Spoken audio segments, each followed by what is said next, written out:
a lot of people get into understanding the self, or doing what we do here, which is basically breaking down the sense of self. And they go into it with the idea that they need to figure something out or understand something. I think this comes a lot because many teachers like to sell the idea that I can teach you something. I mean, you are probably here because you want to learn something, or you want to get deeper into your practice somehow. And there's nothing that I or anyone else can really teach you. It's really that you need to look by yourself, and I don't want to use the word understand, but it's not that you're going to figure something out. The day you understand that, oh, wait a minute, the exterior stimuli and what happens inside do not directly correlate to how I feel. I can actually choose how I feel, and I can choose enjoyment, and I can choose not being happy about my circumstance, but being happy about my experience of my senses. That's something that you can intellectually understand, but it's not going to change much. But when you feel it, when you live that, then something really big happens, because then you shift your awareness.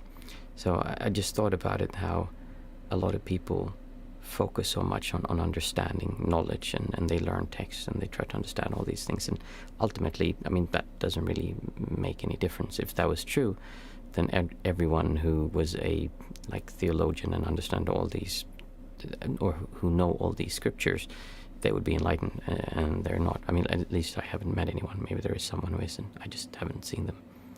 So it was just a reflection when we started out, because I had that conversation earlier with one of the clients, and he was frustrated that he couldn't understand it. And it's such a understandable thing to do. And I remember myself, when I tried to really get all of this stuff, I was reading books and I was listening to audio tapes, and I was trying to find something, and then you find that line in the book and you go, whoa, I get it, and you feel amazing. You let go of all of this everything's fine, I don't need to do anything, and you just feel incredible just being. And then the day after, that kind of changes. 2 days after, you don't feel that same sense of, oh, I don't need to do anything. Like now, all of a sudden, you feel suffering again.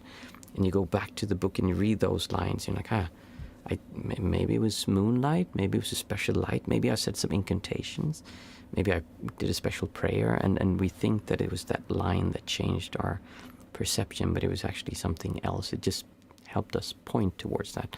And it let you allow yourself to experience reality that way. But it's not really that you understood anything. Sometimes it goes together with intellectual understanding, but it's a distortion drop, an emotional drop. You drop some kind of push and pull that you have towards the world around you. So yeah, just a random thought that came up. Let's see, Jack, do you have any thunderstorm gods in Sri Lanka? Just Thor. Hey, Andreas. Hey, Christian. Sri Lanka have, it's very interesting when you go to a Sri Lankan temple. They have, usually around a Bodhi tree or something, they'll have these shrines, and they have on one side, they have the Buddha statue, on the other side, they have Shiva, Vishnu, and all the Hindu gods. And then on the other one, they have Mother Mary and Jesus Christ. And then on the fourth wall, I don't know if they have anything else. I can't come up with anything right now. They probably throw in some other symbol of religion. And their idea is basically that since Buddhism isn't really a religion, and you don't need to pray to the Buddha, I mean, it would be really strange to pray to the Buddha, because you can't really, he's not a deity in that way. So people then think well, I have nothing to lose, I may as well have these other deities as well. So they're very open to other religions in general. And but no thunder god that I know of. Maybe there is one that I've missed, but except for Thor, I don't think they have anything else. Jack had some new books. Nice. Anything interesting? I tend to not read spiritual books anymore. I haven't done that in years. I like sci-fi books or fantasy books or other stuff, but I haven't read much spiritual stuff. Beast has something here. In my meditation, I always try to focus on my crown chakra, but I can't focus properly. My head starts spinning. So when you focus on specific points inside your body, it can move things around and things can happen. The kind of meditation that I propose is to not focus on specific areas only.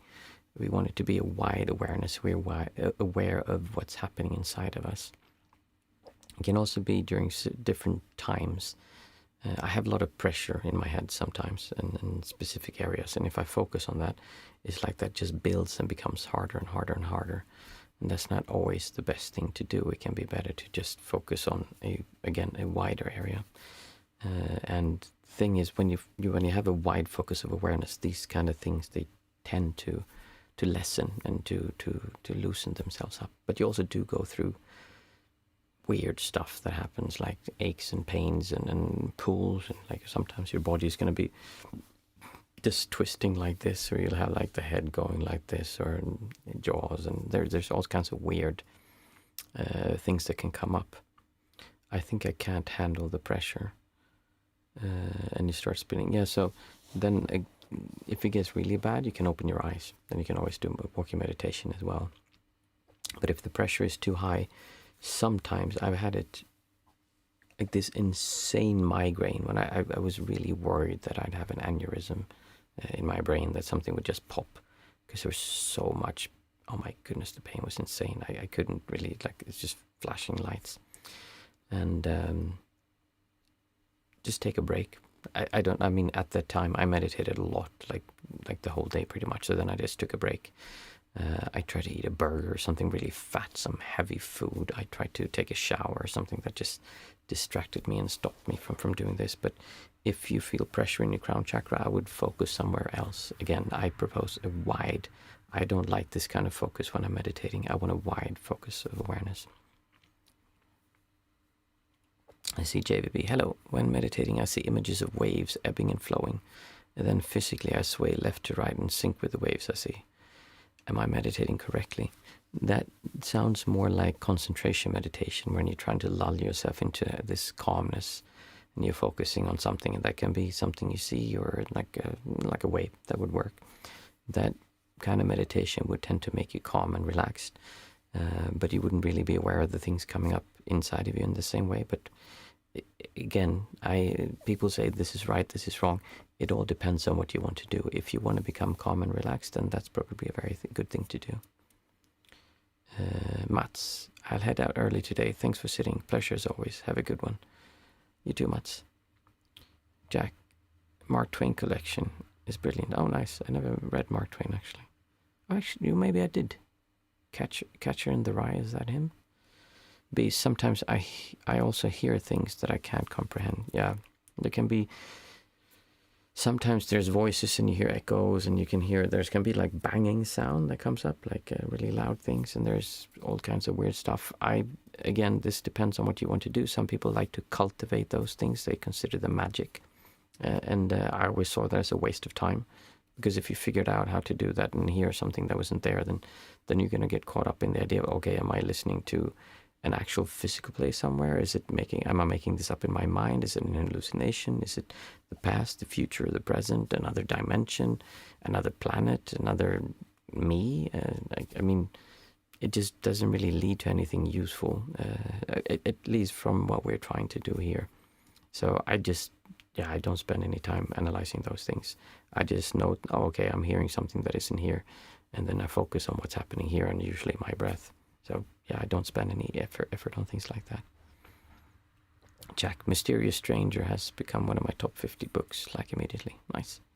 Obama from Old Burma. Pain always helped me focus my meditation. Yeah, pain can be a really good point to focus on, because it's sharp and it's always there. But it's also very small and narrow, so I try to widen. I know in the Burmese traditions, they actually go in and look at the pain and try to break it apart. That's not how I practice now, but that is one way of doing it for sure. Beast, very true. Mindful Mama. After a yin yoga class today, I had many moments of low distortions, so nice and soft. But I want more of that. Is that in a way of my practice, because it's another pull? That's a good question. So when you start noticing that life is much more enjoyable when there's less of you there, when there's less of you reacting towards the world, when there's less of you needing something specific from the world, or needing the world to be a specific way, And you see that that is just so much more enjoyable than to walk around with this constant tugging everywhere, even though sometimes it doesn't even feel like tugging, but there is a pressure on this sense of you. But when you experience life with a lessened sense of you, and you see that that is so much nicer to live life like that, then there's a tendency to want to experience that again. And that's actually something we use. So when you start seeing, okay, this is what it's like to walk around and not distort towards everything, then you start doing the technique where you ask yourself, so how am I doing right now? And if you're not doing well, if you're not enjoying being there, then you ask yourself, why not? And you look backwards in time and you'll see that, oh, okay, well, actually it was because my kids said this or they were annoying, so now I'm hurting myself because of what they did. And then when you look at that and realize that, okay, you only have this moment. This is the only moment you have. There's never going to be another moment. Sure, it moves, but it's still just this moment. So you're going to wait until this moment is another this moment before you allow yourself to feel good, or are you going to allow yourself to feel good now, despite what happened before? I mean, that's difficult to do in the actual situation, but when you learn to let go of that distortion, the difficult situations don't become difficult in the same way anymore.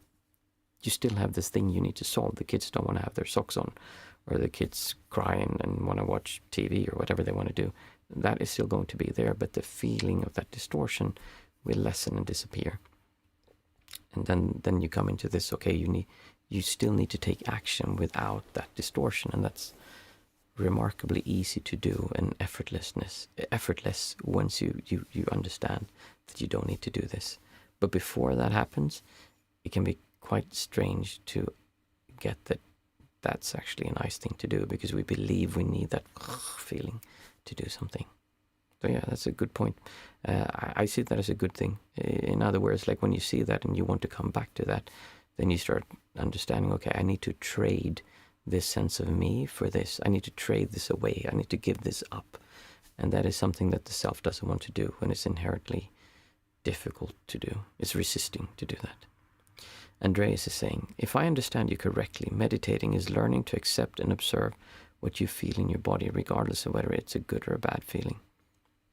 Simplified, kind of, yeah. Kind of, yeah. Let me see if I can put it in another way. Meditating, you're saying that meditating is learning to accept and observe what you feel in your body, regardless. So it's basically... Let me take something simple. Okay, so every time you drive to work, you get out of your driveway and you reverse, and there's always like a dog poop on the, like when you drive out. Someone lets their dog poop like outside your driveway for some reason.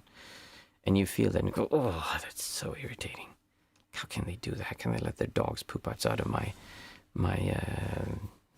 driveway? Why don't they just learn to not have their dog poop there? And you drive out and you feel, oh, if you feel this distortion, you feel like, oh, that's not nice, I'm angry. And you go to work and you go thinking about that goddamn dog, like, oh, I can't believe they did that. And then you tell your colleagues, like, do you know what my neighbor, whoever, I don't know who it is, but they keep letting their dog poop there, and I'm so irritated at this. And you go around and you ruin your whole day, and every day is like that. And then you realize that the next day, the same thing happens again. So you see that, and then it's like, oh, I can't believe they did this. So when you've felt this for a while, you start feeling this. It gets almost like you have a fever, and it's difficult and it's painful. And then eventually, when you've suffered enough, you go, oh, well, this is kind of silly. This is a dumb thing to do. I'm hurting myself. And then you stop hurting yourself, because it's painful to be angry at that dog who pooped there. Now, positive thinking or many spiritual approaches, I will say that, well, actually, it wasn't a dog, it was a fox. So you can't be angry at a fox because it's not a human who had their dog and pooped there. So you don't need to be angry about this. Or it could be that the person who walks the dog is blind. So it's actually a blind dog. I mean, one of those.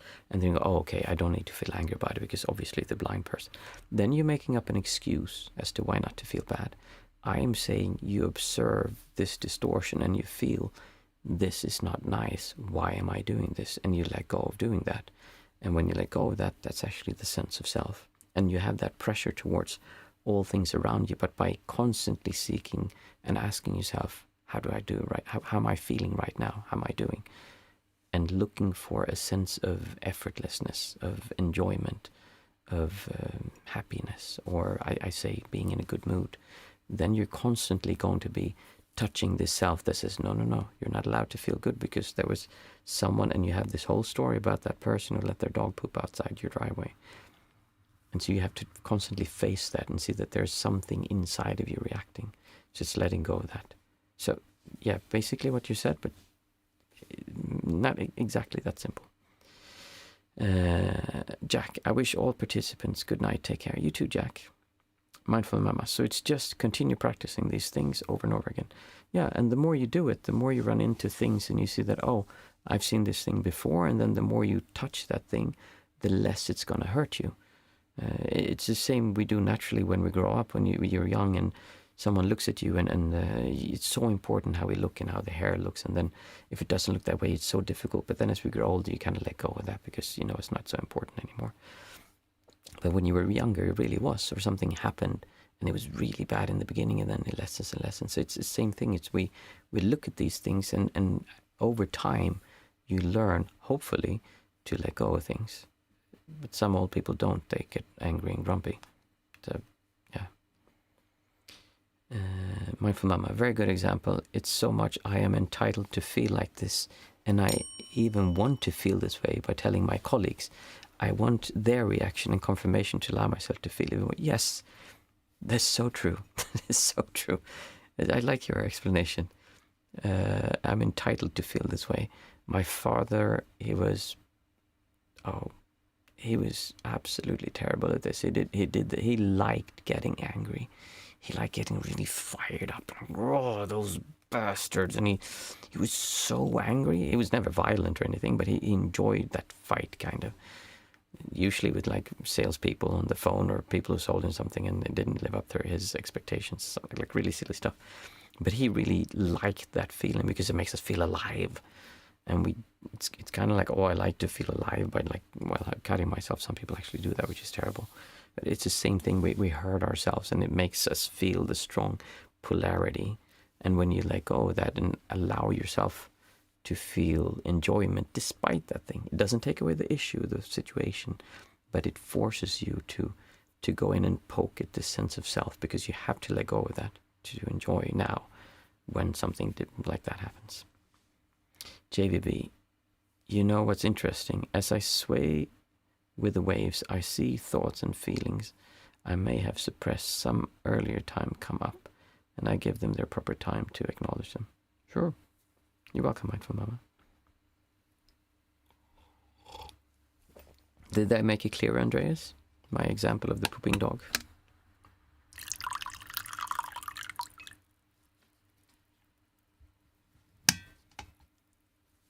And so is learning to accept and observe what you feel in your body. And then after you learn to do that, you learn to enjoy. That's the main thing. It's just that we need those other things also. But ultimately what we're trying to do is to enjoy the sensations that we're experiencing, not the situation. So we're not trying to enjoy what's actually happening from the story perspective. We're trying to enjoy the actual feelings. And a very good example is when you're making love with someone. You can have this sort of like, wow, I'm with this amazing woman and she's incredibly beautiful, and you can have this whole story, and I can't believe that she's with me and we're together and we're lying here naked, and they'll be like, wow, that's incredible. And you're completely missing actually feeling, touching, smelling and tasting and just being with another human being and feeling skin against skin.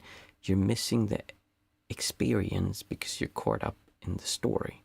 So you're trying to not enjoy stories, but enjoy experiences. Yes, I like how that sounds. We're learning to not enjoy the stories, but to learn to enjoy the experience instead. Because when you're making up stories, or this whole thing, this happened to me, or this is so nice because they're with me, whatever it is, then that's the story you're trying to feel good about. I'm saying don't do that, because that involves a sense of self. Instead, enjoy the actual experience of what you're experiencing. Mindful Mama, I like to add to your explanation towards Andreas is that you are meditating to be aware or become more aware, so you can take that with you in your daily life when many more distortions come up. Yeah, absolutely. Because it's one thing to do it here now, but actually you should do that. Well, we're aiming to do it 24/7. Not when we're sleeping, but the rest of the time. Beast, we are missing the experience because we want to take pictures rather than being in the moment. Yes, do you know that feeling, Beast? When you see something so beautiful, there's a sunset, and you're like, wow, this sunset is amazing. And you look and you're like, oh, I need to take a photo. And you take up your camera and you photograph, and it just doesn't, I mean, you're catching the sunset, but it just, must be my camera. I need a better camera because I can't capture it. And what we don't realize that the thing that you're enjoying is not like the whole story behind it. It's the actual, you're letting go of the sense of self, and you're experiencing and enjoying your senses. They're always there. They're always putting up things, but we can't really enjoy them for what they are, because there's a sense of self, a distortion, a knot, a pressure, something that makes life not effortless, that makes life difficult, that makes life into this thing we need to that we can somehow fail at, instead of just seeing, oh, I'm just experiencing now, and experiencing without that constant judging or distortion towards things is incredible. It's really, it's heaven on earth, because all of a sudden everything is beautiful, because you're no longer thinking, oh, this sofa is old, so I can't enjoy it, and it should look different, or I don't like that. It's, everything is beautiful when you look at it without a sense of distortion, a sense of self. And if you look at children, they do this so well when they're younger. And I have seen it. I have two children, 5.5 and 2 years old, and I've seen how they started getting distortion. The oldest one, she's 5.5, and she, oh my goodness, she's completely lost with that now. And the youngest one, I could see him from going around and, wow, touching everything and being so mesmerized with the world, to like, now I want it like this, or it needs to be like this. And if it's not like, it's really, it's something we naturally do as babies, infants, and then it gets more difficult. My phone, I had that today, Beast, beautiful sunset, and I wanted to take a picture. I was aware, but still watched it. I guess if it works, it works, says JVB. Snapped out of that enjoyment at once. Yeah, and that's the thing also, when we try to photograph it, we also lose the experience, because then we're trying to make this story. We want to take the photo and then post it on Facebook, Instagram, Snapchat. What is Snapchat? Maybe that's something else. Yeah, we just try to share it, and instead of just enjoying that experience.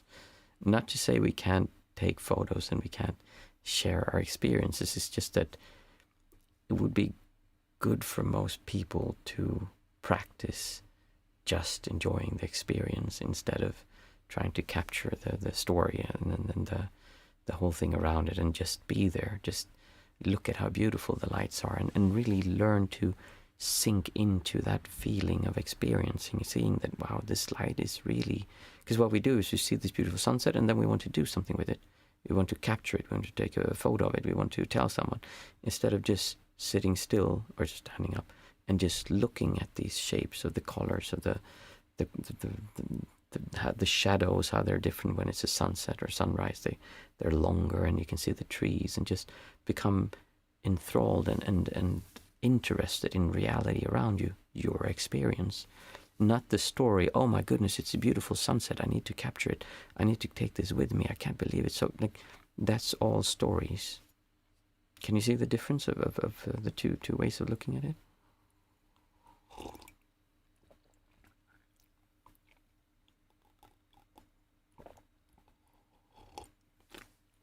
Well, there's, yeah, JVB, I thought about hiring a personal photographer to follow me around and the picture for me, as a fully experienced I am in. Yeah, because then you wouldn't have to take the photo yourself. Nice. Amen to that. My mama says, bedtime for me. I'll enjoy the sunset tomorrow and observe the urge to take a picture. It's actually really good to do that, to put yourself in situations when you feel this urge and not follow it. When I was a monk, I remember I was staying at my local handrus, my teacher's place, the center he had, and it was New Year, and I love fireworks. I've always enjoyed fireworks. And I was lying in bed, and I thought, I'm going to lie here and listen to the fireworks. I'm not going to go out, even though I always want to go and see the firework. I never want to miss it. So I think this was my first or my second year, and I laid in bed and I could hear like, in Sri Lanka they have loads of fireworks, and there was like this crescendo just a few minutes before, and like I could hear it like, and then it was like 12, I guessed at least, and I just like explosions, and I could feel my body like, oh, I should get up and go and listen. Oh, no, stay down. Okay, it wasn't that bad, but there was this distortion pulling me towards, oh, I need to go out. I need to go and listen to this. I can't. I'm missing this incredible experience. What is my life going to be like if I miss this? And we have that with things, I miss this thing. Like, oh, I can't believe it. My life is ruined. I miss going to this concert. I can't believe I missed this thing. Or my baby took its first step and I missed those steps. Oh my God. And again, we're caught up in these stories instead of experiencing. I was lying there and I was experiencing it. I was very comfortable and it was warm. And I was listening and hearing sounds. And then I thought, no, it's not enough to do that. I need to be out there. Again, this doesn't mean you can't go and enjoy looking at fireworks, but it can be good sometimes to refrain from experiencing everything you think you need to and look at the distortions you have when you don't get what you think you need, what you want. Andreas, but to accept the way things are without reacting with negative emotion, isn't that like letting go of the matter? I mean, the event or the feeling. Yes, feeling, absolutely. Event or let me read that again. But to accept the way things are without reacting with negative emotion, isn't that like, okay, so it's not without reacting with negative emotion or positive emotion. It's about letting the negative emotion come up fully and seeing that there's nothing there. So we're not talking about denial, it's a really good question. And I'm happy you asked it because it's something that people get wrong many times. I'm not saying don't feel. I'm not saying push that down or avoid feeling it. What I'm saying is look at what it feels like. So say there's a negative emotion towards missing the fireworks. And I feel that negative emotion. I could say, if the Buddhist way would be like, okay, this is all like this is just like a dream, not a dream. This is just bad. I shouldn't be trapped by the Mara and reality and all the things that I want and need. Like those are just dumb things. Just let go of that and then focus on the holy life of being a monk. You cannot just saying like, oh, that's not real. Like I should focus on this instead. I'm saying let that come up. Feel what it feels like to lie still and feel I need to go and look at those fireworks. And don't deny them saying like, oh, it's vain. You shouldn't look at them. They're bad. They're evil. There's no fulfillment in watching them. No, that's not what I'm saying. I'm saying look what it feels like to need to go and look at the fireworks. And then when you can let go of that feeling and just feel it, just let it come up and then see there's nothing there. It's just you creating this tension and it kind of builds up and then it fizzles out. And then it comes up again and you struggle with this a few times and then eventually go, oh, well, this is kind of dumb. And then you let go of it. And then you can really go and enjoy because then you'll see the not because of I need to see this thing and there's all this strong distortion towards it. It's just you experiencing reality. But then reality will be just as enjoyable lying in the bed as going outside and watching the fireworks. But you might like fireworks. So you'll go outside and watch them. Not because you need to. Not because you're worried to miss something. But because you truly just find that a good use of your time. So we're not denying, we're not pushing anything down. We're letting it come up and seeing that is painful, the need, the desire. Beast, no one can and no one may. We ourselves must walk the path.